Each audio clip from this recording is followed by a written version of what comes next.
Hello बच्चों, कैसे हैं आप लोग बेटा। एक बार फिर से स्वागत है आपका हमारे चैनल लेखांकन विद्यापीठ में।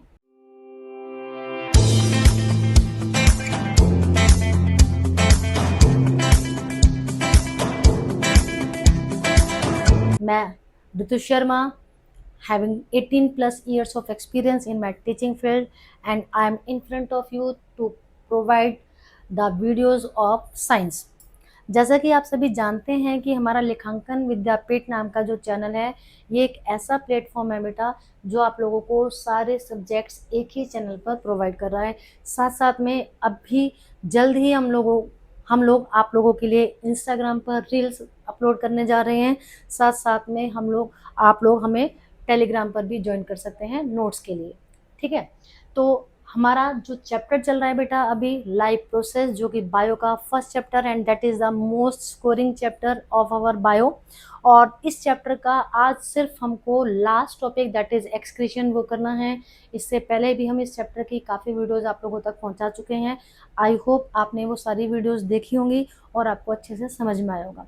अगर किसी भी बच्चे को किसी भी तरीके का कोई डाउट है बेटा, तो हम आपके लिए ही हैं। आप लोग हमें सिर्फ एक कमेंट सेक्शन में डाल सकते हैं कि मैडम मुझे ये वाला टॉपिक जो है वो ढंग से समझ में नहीं आया है। उस वाले टॉपिक को आपको दोबारा से समझाने की पूरी कोशिश बेटा हम लोग करेंगे। ठीक है, तो स्टार्ट करते हैं। आज का नया टॉपिक है हमारा एक्सक्रीशन। बेटा आप लोग नाम से ही जान रहे हो कि एक्सक्रीशन जो टॉपिक है, मैंने चैप्टर की स्टार्टिंग में भी आपको बताया था कि एक ऐसा सिस्टम किसी भी लिविंग ऑर्गेनिज्म के अंदर जहाँ से बॉडी वेस्ट को बाहर निकाला जाता है, उस प्रोसेस का नाम है एक्सक्रीशन। ठीक है, तो अगर सिंपली आपको एक्सक्रीशन की डिफाइन पूछी जाएगी तो the process in which the waste material is excrete out by our body is known as excretory system, sorry that is known as excretion। और पर्टिकुलरली आप लोगों को मालूम ही है कि we are the multicellular organism, और हम लोग मल्टी सेलुलर में सबसे टॉप मोस्ट लेवल पर आते हैं because we are complex organism. तो हमारी बॉडी के अंदर या जितने भी मल्टी सेलुलर ऑर्गेनिजम्स हैं जिनकी बॉडी कॉम्प्लेक्स है, वहाँ पर पर्टिकुलर हर फंक्शन को करने के लिए एक ही ऑर्गन जो है वो सफिशिएंट नहीं होता। वहाँ पर क्या होता है, अ ग्रुप ऑफ ऑर्गन्स जो हैं वो आपस में मिलकर एक टीम वर्क करते हैं, तब जाकर उस प्रोसेस या उस टास्क को वो कंप्लीट कर पाते हैं। तो वहाँ पर क्या बन जाता है बेटा, एक सिस्टम। इससे पहले हम इस चैप्टर में बहुत सारे सिस्टम्स के बारे में पढ़ चुके हैं, डाइजेस्टिव सिस्टम, रेस्पिरेटरी सिस्टम, है ना, transpiratory system that is also known as circulatory system, and this topic is known as excretory system. हम लोग टॉप मोस्ट लेवल पर हैं, मैंने आपको पहले भी बताया, तो इसलिए हम लोग डायरेक्टली किसका एक्सक्रीशन पढ़ रहे हैं अभी, ह्यूमन बींग्स का। इससे पहले अगर मैं अमीबा की बात करूं तो because amoeba is a unicellular organism, तो वहां पर जो डिफ्यूजन का प्रोसेस है बेटा दैट इज सफिशिएंट। उस डिफ्यूजन के प्रोसेस के थ्रू ही इंजेक्शन भी वहां पर हो रहा था और साथ साथ में इंजेक्शन भी हो रहा है। बट क्योंकि हमारी जो बॉडी के कुछ ऑर्गन्स हैं वो डायरेक्टली इन्वायरमेंट के कांटेक्ट में नहीं है और हम लोग मल्टी सेलुलर हैं, तो हमें पर्टिकुलरली एक सिस्टम की रिक्वायरमेंट है। अब बात करते हैं जी, हमारा जो ह्यूमन का एक्सक्रीटरी सिस्टम है उसके अंदर कौन कौन से ऑर्गन्स हैं। अच्छा, यहाँ पर एक बात मैं आपको बता देती हूँ, कुछ बच्चे बेटा बहुत ही ज़्यादा कंफ्यूज हो जाते हैं ड्यूरिंग द एग्ज़ाम।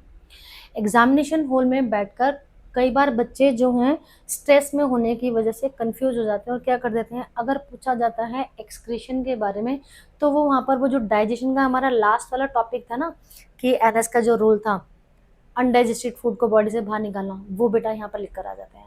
वो यहाँ पर नहीं आएगा। मैंने आपको वैसे पहले भी बता चुकी हूँ, एक बार दोबारा से बता रही हूँ कि ह्यूमन बीइंग के अंदर 3 तरीके के वेस्ट जो है वो प्रोड्यूस होते हैं, जनरेट होते हैं। Solid waste, liquid waste and the third one is gaseous waste. ठीक है जी, अब हम लोग सॉलिड वेस्ट को बॉडी से बाहर निकालने का सिस्टम ऑलरेडी डाइजेशन में पढ़ चुके हैं, this is known as excreta.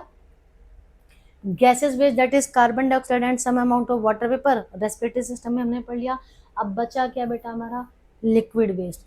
तो अब इस लिक्विड वेस्ट को बॉडी से बाहर कैसे निकालना है वो सारा हम इस सिस्टम के अंतर्गत पढ़ेंगे। आई होप आपको समझ में आ रहा है बेटा। तो बार बार मैं एक ही बात बोलती हूँ, जिसको जहाँ पर कोई भी डाउट है तो आप कमेंट सेक्शन में हमारे से पूछ सकते हैं।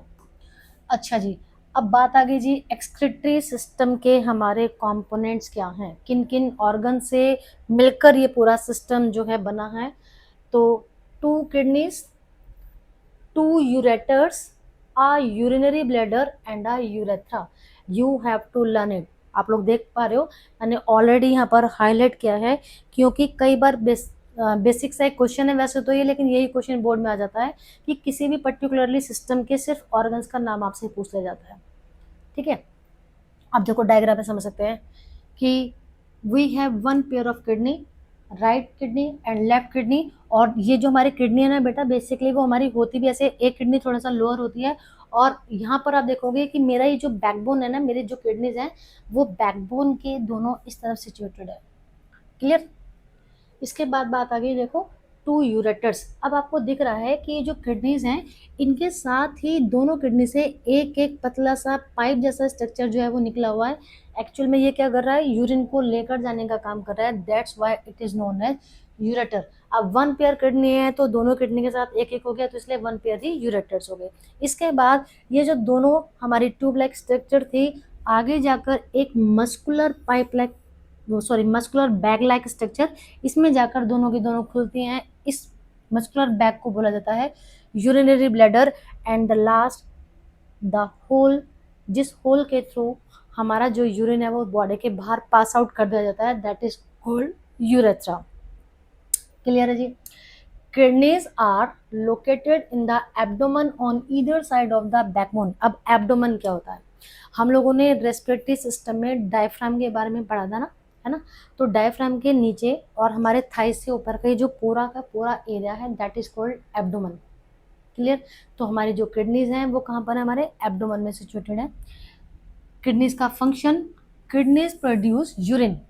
अब बोर्ड में last year and last to last year भी ये क्वेश्चन आ रहा है कंटिन्यूशन में कि how urine is formed, urine कैसे बनता है हमारी बॉडी के अंदर, which passes through ureters to the urinary bladder and is stored there until is released via the urethra. अभी जो किडनीज हैं इन्होंने यूरिन को फॉर्म किया और उसको यूरेटर से ले जाकर यूरिनरी ब्लैडर में छोड़ दिया। यूरिनरी ब्लैडर में ये तब तक रहता है जब तक कि हम लोगों को कोई अर्ज फीलिंग ना हो, मतलब कि जब ये यूरिनरी ब्लैडर, क्योंकि मस्कुलर बैग लाइक स्ट्रक्चर है, तो जैसे ही ये ऑटोमेटिकली फिल हो जाएगा बेटा, हम लोगों को अर्ज फीलिंग होगी, लेकिन मुझे एहसास हो जाता है कि भाई I have to pass the urine. The purpose of urine formation is to. अब बात आती है जी ये यूरिन बना क्यों, किडनी को क्या जरूरत पड़ी थी कि भाई बैठे बैठे चलो जी कुछ काम कर रही हैं, तो उसका reason because is to remove waste products. हमारी बॉडी के अंदर जैसे अभी हम लोगों ने ऊपर पढ़ा वेस्टेज के बारे में, कुछ और वेस्ट जिनको कि नाइट्रोजीनियस वेस्ट बेसिकली बोला जाता है, जैसे कि urea and uric acid, these are known as nitrogenous waste. इस तरीके के वेस्ट जो है वो मेटाबॉलिक प्रोसेसेस के थ्रू जनरेट हो जाते हैं। जहाँ कहीं पर भी हम कोई भी अगर फंक्शन कर रहे हैं, कोई भी टास्क करते हैं, तो ऑब्वियस सी बात है कुछ ना कुछ तो वहाँ पर वेस्ट जनरेट होता है। और कुछ नहीं, बेसिक से आपने अपनी पेंसिल को शार्प कर रहे हो तो पेंसिल के छिलके निकल गए, वेस्ट। ठीक है, पेपर की कटिंग कर रहे हो जी, आर्ट एंड क्राफ्ट का काम कर रहे हो तो वहाँ पर उसकी कटिंग्स निकल गई, वेस्ट जनरेट हुआ। आपकी मम्मी खाना पका रही है, वेजिटेबल की पील, वेस्ट जनरेट हुई। तो कोई भी काम अगर कहीं पर होता है तो वैसे बात है कि वहाँ पर वेस्ट जनरेट होगा। ठीक इसी तरह से कुछ मेटाबॉलिक एक्टिविटीज़ के थ्रू हमारी बॉडी में नाइट्रोजीनियस वेस्ट जैसे कि urea and uric acid produce हो गए। अब यूरिया और यूरिक एसिड जो हैं, अगर ये मेरी बॉडी के अंदर अकुमुलेट होना स्टार्ट कर दें, इनको टाइम टू टाइम बॉडी से रिमूव ना किया जाए तो दे बिकम टॉक्सिक, वो तो जहरीले बन जाएंगे, मेरे शरीर को नुकसान पहुंचाएंगे। इसलिए टाइम टाइम पर हमें इनको बॉडी से बाहर निकालना जरूरी है। अब बट ये दोनों जो हैं क्योंकि इस फॉर्म में हैं कि मेरे पास तो ऐसा कोई ऑर्गन ही नहीं है कि भाई मैं सॉल्ट की फॉर्म में इनको बॉडी से बाहर निकाल सकूं, इसीलिए क्या सिस्टम बनाया गया कि इनको पहले पानी में डिसॉल्व किया जाता है। ये दोनों कहाँ प्रेजेंट है, हमारे ब्लड के अंदर। ठीक है जी। Similar to how carbon dioxide is remove from the by the lungs, ठीक उसी तरह से इनको ब्लड के अंदर से निकालकर किडनी लेकर आती है, जैसे लंग्स की एल्वियोलाई क्या कर रही थी, ब्लड के अंदर से कार्बन डाइऑक्साइड को निकाल रही थी, ऑक्सीजन को उसके अंदर मिला दिया गया। अब बात आती है कि किडनी ये वाला काम कैसे कर रही है। एक तरीके का ब्लड को छानने का काम है ना, कि भैया ब्लड को छाना और सिर्फ यूरिया, यूरिक एसिड या नाइट्रोजन जो वेस्ट है वो बाहर निकलने चाहिए, बाकी जो है वो सारा फिल्ट्रेट हमारा, क्योंकि वो तो एसेंशियल है तो वो बॉडी के लिए चाहिए ही चाहिए। Filtration in the kidney occurs in the clusters of thin-walled blood capillaries, each connected to a Bowman's capsule forming nephron. Actual में किडनी के अंदर ये जो पूरा का पूरा इतना एसेंशियल रोल है ना बेटा, वो कौन कर रहा है? Nephron. That's why nephron is also called the filtration unit of a kidney. 1 mark का क्वेश्चन है कि name the basic filtration unit of kidney, that is nephron. तो जैसे कि हमने पढ़ा था कि लंग्स के अंदर इतना एसेंशियल रोल प्ले कर रही थी वो जो बलून लाइक स्ट्रक्चर थे जिनका नाम था एल्वियोलाई, ठीक इसी तरह से एक किडनी के अंदर कई मिलियंस नेफ्रॉन्स पाए जाते हैं, और नेफ्रॉन जो है वो पर्टिकुलरली इस पूरे फिल्ट्रेशन के प्रोसेस को करने का काम कर रहा है, जो कि अभी हम डिटेल आगे पढ़ेंगे। देखो मैंने यहाँ पर मेंशन किया है the basic filtration units packed densely in each kidney. तो अगर आपको एक्सक्रीटरी सिस्टम का डायग्राम बनाने के लिए आता है तो आपको एक्सक्रीटरी सिस्टम का डायग्राम बनाना है बेटा, ठीक है जी। इसके बाद इसकी लेबलिंग करनी है, और मैं जैसे कि पहले भी बता चुकी हूँ, अभी प्रीवियस 3 और 4 ईयर से अब सीबीएसई किसी भी सिस्टम का पर्टिकुलरली डायग्राम ड्रॉ करने के लिए नहीं दे रहा। कैसे क्वेश्चंस आते हैं? ऑलरेडी उन्होंने डायग्राम आपको बना कर दिया है, आपको लेबलिंग करनी है, लेकिन सिर्फ लेबलिंग ही नहीं करनी, वो पूछेंगे कि name the part,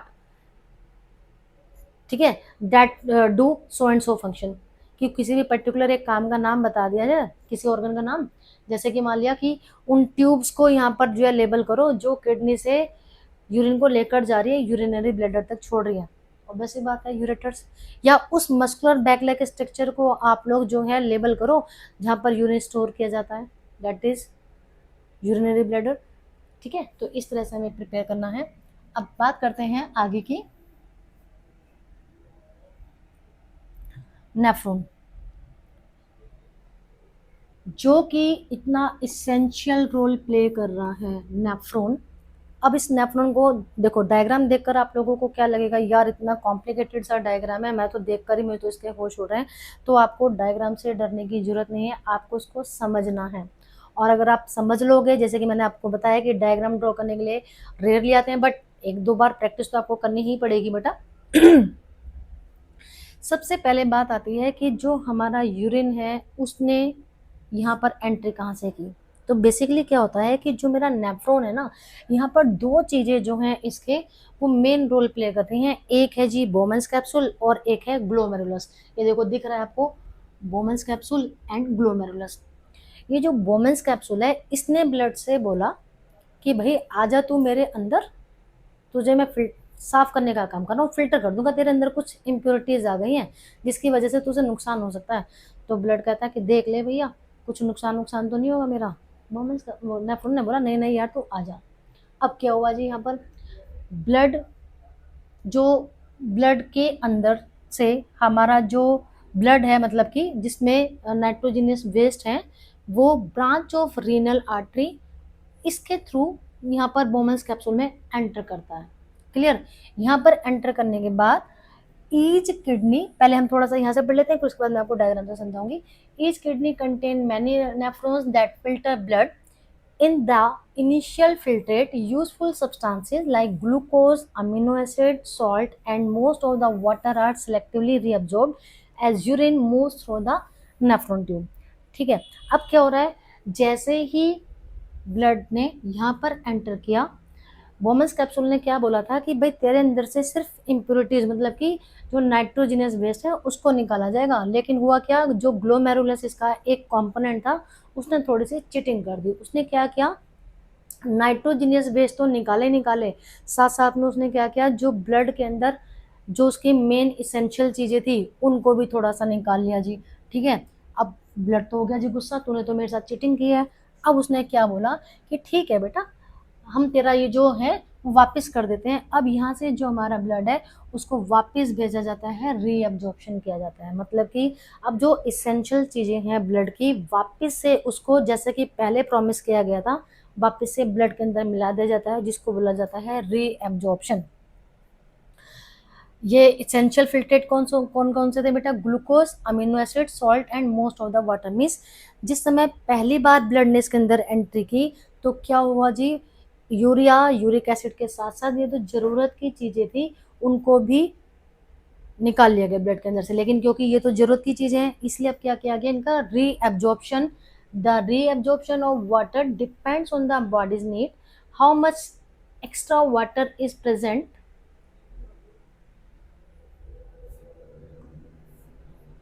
how much extra water is present and how much waste needs to be removed। तो ये जो रीअब्जॉर्प्शन होता है बेटा इसके लिए क्या होना चाहिए? हमारे ब्लड के अंदर सफिशिएंट अमाउंट में वाटर प्रेजेंट होना चाहिए, क्योंकि वाटर के अंदर ही सोल्यूबल फॉर्म में जब आती हैं ये चीज़ें तभी उनको बॉडी के बाहर एज यूरिन निकाला जाता है। तो क्या किया जाएगा? उस पानी को ही वापस लिया जाएगा जिस पानी के अंदर ये सारी चीज़ें होंगी। इसीलिए इस पानी का जो अमाउंट है वो सफिशिएंट होना चाहिए। The final urine formed in each kidney travels down a long tube called the ureter which carries it to the urinary bladder। अब आप देखो यहाँ पर दो आपको ट्यूबुलर पार्ट दिख रहे हैं, ये आ गया जी हमारा ट्यूबुलर पार्ट, ठीक है। यहाँ पर हमारा जो था वापस से ब्लड गया यहाँ पर, ठीक है, और यहाँ पर फिर इसमें रीअब्जॉर्प्शन का काम होता है और यहाँ से होता होता रीअब्जॉर्प्शन का जो काम है जब उसके अंदर से सिर्फ और सिर्फ जो नाइट्रोजनस वेस्ट है वो रह गए और बाकी जो हमारा क्लियर वाला वो था ब्लड जिसके अंदर की इसेंशियल चीज़ें हैं उसको वापस से भेज दिया गया रिनल वेन के थ्रू। ये है मेरी कलेक्टिंग ट्यूब। ये कलेक्टिंग ट्यूब क्या कलेक्ट करने का काम कर रही है?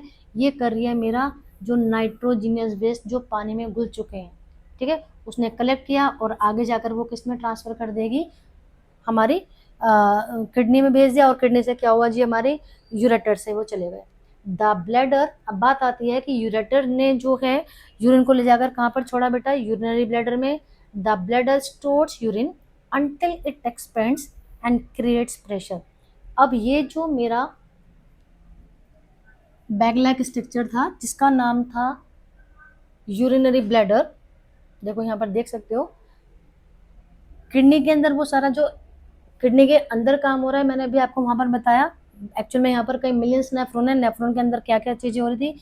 अब वहां से जब पूरा एक बार पहले इनिशियल फिल्ट्रेशन हुआ उसके बाद रीअब्जॉर्प्शन हुआ, रीअब्जॉर्प्शन के बाद अब फाइनली जो डिक्लेयर हो गया कि भाई अब ये वो वेस्ट है जिसको यूरिन का नाम दे देगा, इसको बॉडी के बाहर निकालना ही निकालना है, इसको यूरेटर्स लेकर आ गए हमारे यूरिनरी ब्लैडर में। और यहाँ पर हमारा जो यूरिन है वो स्टोर होता रहता है और उसके बाद क्या होगा? अर्ज फीलिंग हो जाती है हम लोगों को और हम लोग जो है इस यूरिन को यूरेथ्रा के थ्रू बॉडी के बाहर निकाल देते हैं। अब ये जो यूरिनरी ब्लैडर है इसके अंदर यूरिन हमारा स्टोर होता जा रहा है और हम इसको स्टोर कर भी पा रहे हैं, है ना। समटाइम्स क्या होता है कि मुझे अर्ज फीलिंग तो है, मुझे ऐसा फील हो रहा है कि भाई मुझे I have to urinate, but मेरे को कोई सुटेबल जगह नहीं मिल रही है, मैं यूरिन को नहीं पास कर पा रही हूँ। तो ये सब कैसे हो रहा है? क्योंकि ये एक मस्कुलर ऑर्गन है हमारा जो यूरिनरी ब्लैडर है और हम लोगों ने पढ़ा है कि जो हमारी मसल्स होती हैं वो हमारी वॉलंटरी एक्शंस के अंतर्गत आते हैं, तो नर्वस सिस्टम इसको कंट्रोल करने का काम कर रहा है। That's why we can usually delay urination voluntarily. Clear? अब लास्ट टॉपिक बचता है बेटा हमारा इस चैप्टर का, एक्सक्रीशन इन प्लांट्स। जैसे कि हम लोग जानते हैं कि जो हमारा प्लांट्स हैं दे आर आल्सो लिविंग, तो यहाँ पर भी एक्सक्रीशन होगा but different excretion strategy in plant. Plant की जो स्ट्रेटेजी है एक्सक्रीशन की वो ह्यूमन बींग से बिल्कुल ही डिफर है। ऑब्वियस बात है वहाँ पर ब्लड नहीं है। Plants do not have a specialised excretory system like animals. अब वहाँ पर एक्सक्रीटरी सिस्टम तो नहीं है, फिर इसके बजाय क्या है? Instead they use completely different mechanism to get rid of waste. तो इस वेस्ट से छुटकारा पाने का उनका मैकेनिज्म जो है वो बिल्कुल ही डिफरेंट है। अब हम उस मैकेनिज्म की बात करते हैं। तो पहले तो हमें वहाँ पर ये पढ़ना पड़ेगा कि वहाँ पर क्या क्या चीज़ें एज अ वेस्ट जनरेट हो रही है। हम लोगों ने पढ़ा था ऑक्सीजन फोटोसिंथेसिस के प्रोसेस में एज अ वेस्ट जनरेट हो रही थी, वाटर एक्यूमुलेट हो रहा था जब एक्स्ट्रा अमाउंट में तो वो ट्रांसपिरेशन के प्रोसेस के थ्रू निकल गया। Dead tissue and shedding part, तो क्या होता है कि जो प्लांट के अंदर since many plant tissues are made of dead cells, already we have learned in 9th class, they can store waste in these plants। तो इसीलिए प्लांट जो हैं वो क्या करते हैं, अपनी जो वेस्टेज है वो इन टिश्यूज के अंदर स्टोर कर लेते हैं क्योंकि वो ऑलरेडी डेड है। Plants can also shed leaves और other parts like bark that contain waste product. हम लोग देखते हैं कि पेड़ों की पत्तियां कई बार बाद में पीली होने के बाद अपना आप ही, ऐसा नहीं कि ऑटम सीजन में, वो अपना आप भी नीचे गिर जाती हैं क्योंकि उनके अंदर क्या था जी, वेस्ट उन्होंने स्टोर करके रखा हुआ था। Storage of waste, plant store waste in vacuoles of cell. हम लोगों ने जब प्लांट सेल और एनिमल सेल का बेटा डायग्राम पढ़ा था तो हमने वहाँ पर क्या पढ़ा था कि जो हमारे प्लांट सेल है उनके पास 70 to 90% उनका जो वॉल्यूम है वो वैक्यूल्स ने कवर किया हुआ है। तो क्या करते हैं ये जो प्लांट्स हैं वो अपने वेस्ट को इन वैक्यूल्स में स्टोर कर देते हैं। Some waste like resins and gums are stored in old xylem tissue. Some time आप लोग देखते हो कि जो हमारा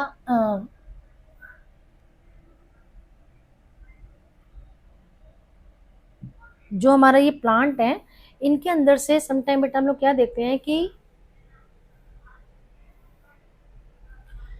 उनके अंदर उनके जो बाक है, जो स्टेम है, तो वहां पर कुछ लिक्विड सा निकलता रहता है ना। एक्चुअल में वो उनका वेस्ट है जिसको कि रेजिन्स या गम का नाम दिया गया है।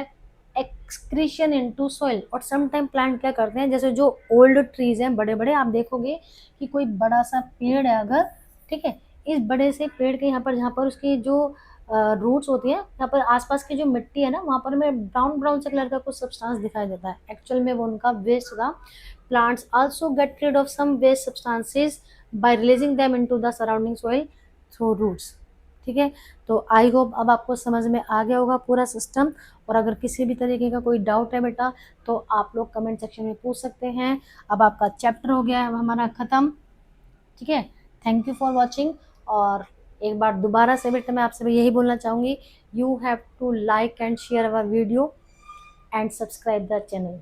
अब मिलते हैं एक नेक्स्ट चैप्टर के साथ, तब तक के लिए टेक केयर।